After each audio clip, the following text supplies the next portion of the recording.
마태복음 11장 20절, 21절 그리고 25절, 26절 말씀을 가지고 제목이 뭡니까? 나는 예수님 같은 사역자인가?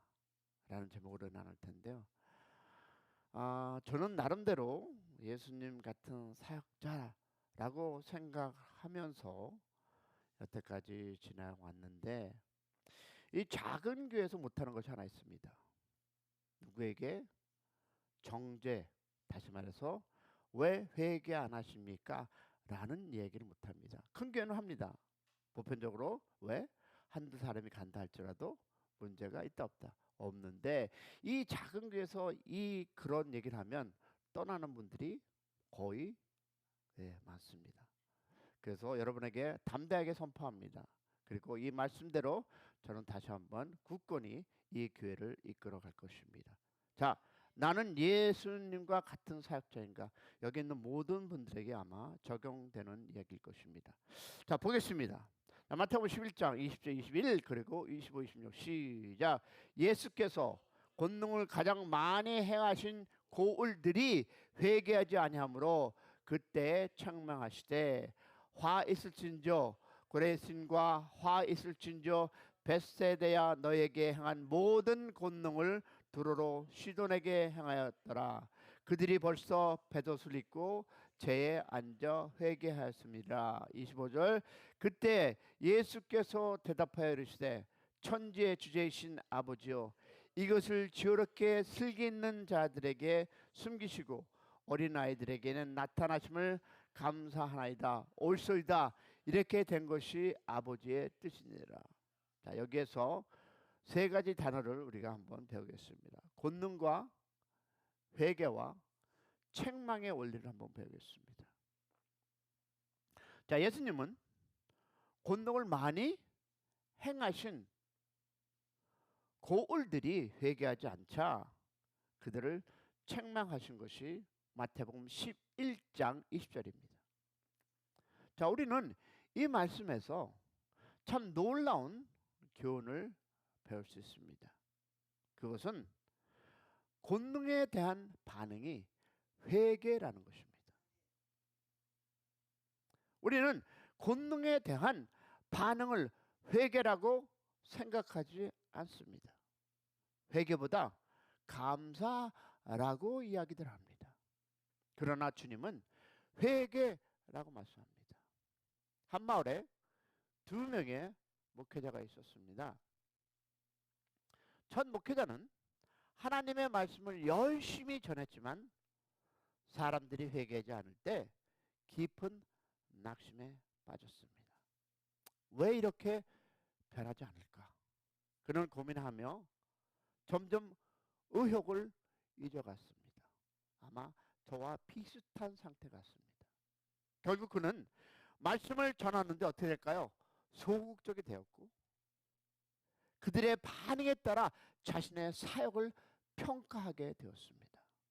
반면 두 번째 목회자는 예수님의 마음을 품고 있었습니다. 그는 사람들이 회개하지 않을 때 단순히 실망하는 것이 아니라 거룩한 분노를 가졌습니다. 하나님의 말씀이 이렇게 강력한데 왜 사람들이 돌이키지 않는가? 그는 더욱 간절한 마음으로 기도하며 성도들을 책망하고 고면했습니다.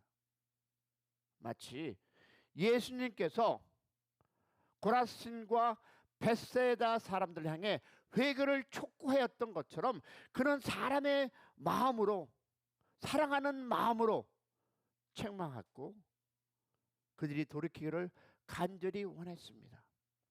시간이 흐르자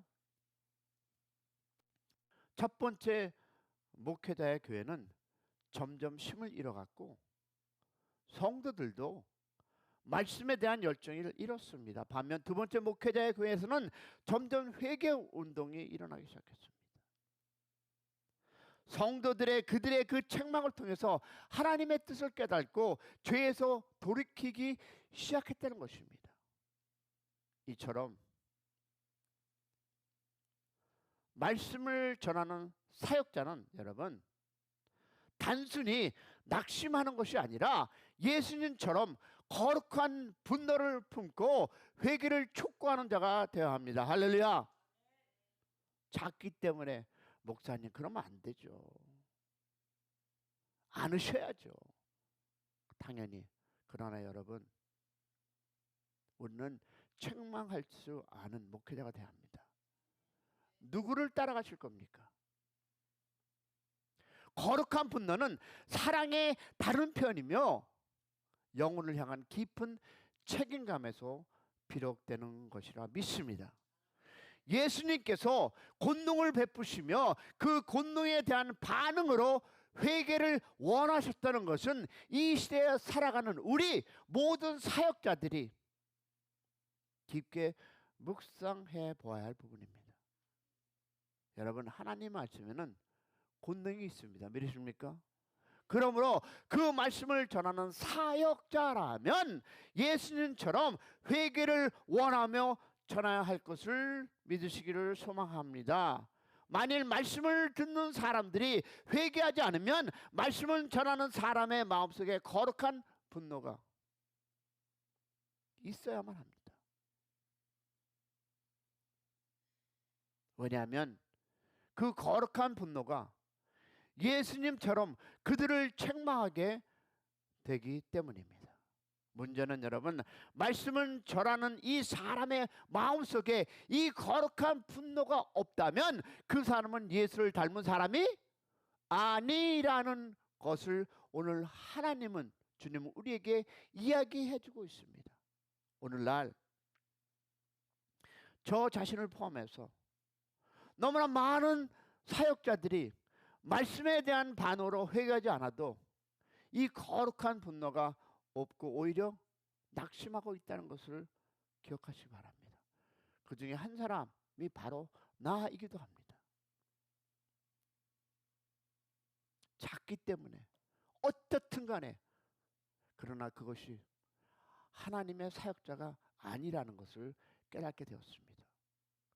만일 설교자의 그 마음속에 거룩한 분노가 없고 낙심한다면 청중을 향한 책망이 없고 자기 갈등과 자기 연민에 있을 뿐이라는 것을 주님은 저에게 심어주셨습니다.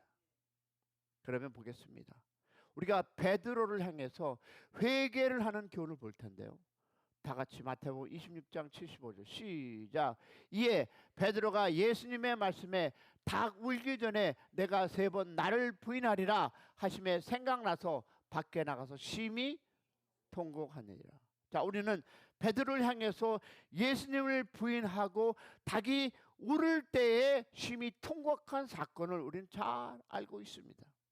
자, 베드로가 예수님의 말씀을 들었을 때 그 말씀에 대한 회개를 반응하지 않고 예수님과 논쟁하는 사건을 우리는 봅니다. 그래서 예수님의 그 논쟁 속에서 분노하십니다. 그러나 예수님의 말씀처럼 자신이 예수님을 부인하고 저주했을 때 닭이 울었고, 그때 울음소리를 들은 그로 인해서 예수님의 말씀이 생각났을 때 베드로는 회개했습니다. 우리가 여기서 이 말씀을 통해서 확인할 수 있는 것은요, 여러분, 하나님의 말씀을 들었을 때 그 반응이 분노와 회개로 갈라진다는 것입니다. 분노는 그 말씀이 하나님의 말씀으로 들리지 않았으므로 보여주는 것이고요, 회개는 이 들려진 말씀이 하나님의 말씀으로 들려 보여줍니다. 왜 그러냐면 누가복음 5장 8절에 이렇게 얘기하고 있습니다. 시작. 시몬 베드로가 이를 보고 예수의 무릎 아래 엎드려 이르되 주여 나를 떠나소서 나는 죄인이로소다 하니. 자, 이 말씀에서 등장하는 베드로에게는 우리에게 또 다른 교훈을 줍니다. 밤이 새도록 수고하였지만 잡은 것이 없는 베드로는 예수님의 말씀에 순종해서 그물을 내리는 것을, 그리고 심히 많은 고기를 잡았을 때 감사하지 않고 어떻게 했습니까? 회개했습니다. 주여 나를 떠나소서. 왜 그랬을까요? 감사할 일 아닙니까? 할렐루야 할 일 아닙니까? 베드로는 여러분 고기를 본 것이 아니라 그 사건을 통해서 하나님의 권능을 보고 하나님의 음성을 들은 것입니다. 할렐루야. 그러면 베드로가 그 사건을 통해서 들은 하나님의 그 말씀은 무엇이었을까요? 너는 죄인이라는 말씀을 들은 것입니다. 너는 죄인이다. 그래서 감사하지 않고 회개를 한 것입니다. 왜냐하면 회개란 자기가 죄인임을 인식할 때 나오는 반응이 바로 회개입니다. 즉 하나님의 말씀이 바로 권능의 말씀이다라고 인정할 때 여러분 회개라는 것이 나오는 것입니다. 그럼 예수님의 사역을 보면 능력과 거짓을 그리고 능력과 기적을 베푸시며 어떻게 말씀하셨습니까? 그런데 보니까요, 오늘 이 구절, 이 시몬 베드로의 이 고백을 보면서 말씀은 하지 않으셨지만 그 사건 자체가 바로 말씀이었던 것이었습니다. 여러분, 아버지가 아들에게 불고기를 사주면 아들이 어떤 말을 할까요? 자, 그림을 그려본 것입니다. 그런데 자녀가 아버지가 사주는 불고기에 정신 팔려서 아버지의 말을 귀담아 듣지 않는다면 아버지의 마음은 어떨까요? 꼭 말로 하지 않아도 그 행동을 보고 알듯이 시몬 베드로가 그 물고기를 보면서 회개했다는 것입니다. 예수님의 감사를 한번 볼까요? 그러면 예수님의 감사 속에서 한번 다른 걸 보겠습니다. 자, 마태복음 11장 25절 26절 시작. 그때에 예수께서 대답하여 이르시되 천지의 주제이신 아버지여 이것을 지혜롭고 슬기로운 자들에게 숨기시고 어린 아이에게는 나타내심을 감사하나이다. 옳소이다. 이렇게 된 것이 아버지의 뜻이나이다. 자, 그때에가 주는 교훈이 무엇일까요? 처음에 그때에. 여러분 이 말씀을 이어주는 말씀이죠. 그러면 그때에가 여러분 언제 말하는 것이냐면 권능을 향한 고울들이 회개하지 않았을 때를 얘기하는 것입니다. 다른 말씀으로 말하면 사역의 열매가 없었을 때를 의미합니다. 그것이 그때에라는 것입니다. 여러분 이것을 또 다른 표현으로 하면 어떤 일이 자기 생각대로 되지 않았을 때 말하기도 합니다. 그때에라고. 자, 그러면 25절에 대답이 나옵니다. 자, 대답해 주는 교훈은 무엇이었을까요? 그것이 바로 예수님의 대답이었습니다. 그러면 예수님은 누구에게 대답을 하는 것입니까? 여러분 기억하세요. 지금 예수님은 하나님께 대답하고 계신 것입니다. 무엇에 대한 대답입니까? 예수님 앞에 이루어지는 일에 대한 대답입니다. 사역에 실패한 그 대답이 오늘 예수님 그렇습니다 라고 인정 회개하는 것입니다. 예수님도 그랬다면 우리는 이런 보통 이럴 때 사람들은 일반적으로 어떻습니까? 대답은 분노하고 원망하고 낙심이지만 예수님의 대답은 감사였습니다. 하나님 내가 선포했습니다. 이뤘습니다. 그러나 그때에 그들이 말을 듣지 않았으니 그래도 감사합니다. 저는 그런 목사가 되기 원합니다.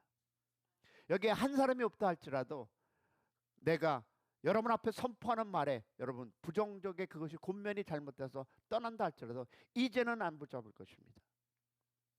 저는 있는 그대로 하겠습니다. 여러분 예수님은 자신에게 다가오는 결과에 대한 불만이 없었고 오히려 감사했습니다. 그것을 하나님의 주권으로 보았고 하나님의 뜻이라고 고백했습니다. 즉 지금 예수님은 하나님의 주권과 뜻에 굴복할 뿐만 아니라 그것을 찬양하며 환영하고 계셨습니다. 그러면 여기서 숨기시고 나타나신 하나님을 볼 수 있습니다. 하나님은 여러분 어떤 사람에게는 숨기시고 어떤 사람에게는 나타내십니다. 우리가 하나님의 말씀을 들을 때 우리는 하나님의 주권을 만나며 하나님의 심판과 징계를 만나고 하나님의 은혜를 만납니다. 할렐루야. 그렇다면 우리가 하나님의 말씀을 듣고 읽을 때 회개한다는 것은 가장 놀라운 하나님의 복을 받는 것임을 의미하는 믿는 여러분 되시기를 축복합니다. 사랑하는 여러분, 사랑하기 때문에 권면합니다. 사랑하기 때문에 책망합니다. 여러분 자녀들 생각해 보시기 바랍니다. 왜 책망하십니까? 왜 권면하십니까? 그래서 저도 이제 여러분 아닌 것은 여러분 앞에 책망하겠습니다.